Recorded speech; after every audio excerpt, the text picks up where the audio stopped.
I am a professional organizer and I'm in the middle of a move. I'm filming my whole move. If you want to see more videos, see the description. As you know, in the middle of packing, you need a lot of utility items and tools. I've already made a video about my packing tools, which is just for boxing stuff up, tape gun, markers, stickers, etc. But you're going to need hammers, screwdrivers, you're pulling nails and thumbtacks off the wall, different types of hooks. Well, I really want to pack this drawer, but this is our kind of our utility drawer.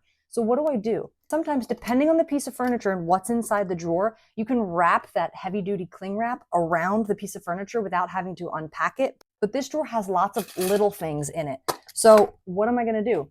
I'm going to mimic this drawer with a flat, shallow Amazon box. I'm going to unpack the drawer into this and then stage this box open. So that way, as I find paper clips, nails, clips, magnets, string, you name it, I still have access to this type of stuff. And then on the very last day, close the box up and move it to the next place.